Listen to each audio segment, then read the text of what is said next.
شروع کرتا ہوں اللہ کے نام سے جو بڑا مہربان اور نہایت رحم کرنے والا ہے۔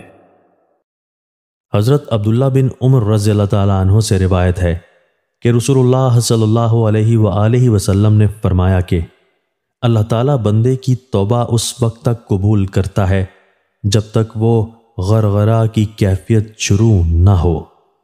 تشریح: موت کے وقت جب بندے کی روح جسم سے نکلنے لگتی ہے تو حلق کی نالی میں ایک قسم کی آواز پیدا ہو جاتی ہے جسے عربی میں غرغرہ اور اردو میں خرا چلنا کہتے ہیں۔ اس کے بعد زندگی کی کوئی آس اور امید نہیں رہتی۔ یہ موت کی قطعی اور آخری علامت ہے۔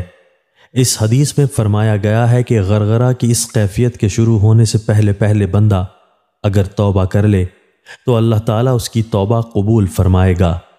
غرغرہ کی کیفیت شروع ہونے کے بعد آدمی کا رابطہ اور تعلق اس دنیا سے کٹ کر دوسرے عالم سے جڑ جاتا ہے۔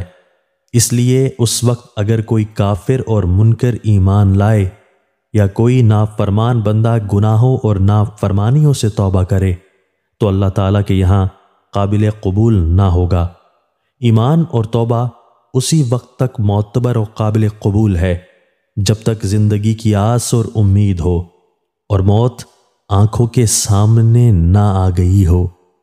قرآن پاک میں بھی صراحت کے ساتھ فرمایا گیا ہے۔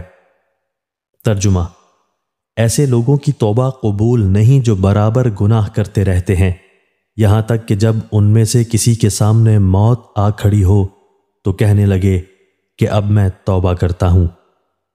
حدیث کے مضمون کا ماخذ بظاہر یہی آیت ہے اور اس کا پیغام یہی ہے کہ بندے کو چاہیے کہ توبہ کے معاملے میں ٹال مٹول نہ کرے۔ معلوم نہیں کس وقت موت کی گھڑی آ جائے اور خدا نخواستہ توبہ کا وقت ہی نہ ملے۔ دوستو، اللہ تعالی ہمیں ان احادیث مبارکہ پر عمل کرنے اور اپنی زندگیوں کو سنوارنے کی توفیق عطا فرمائے۔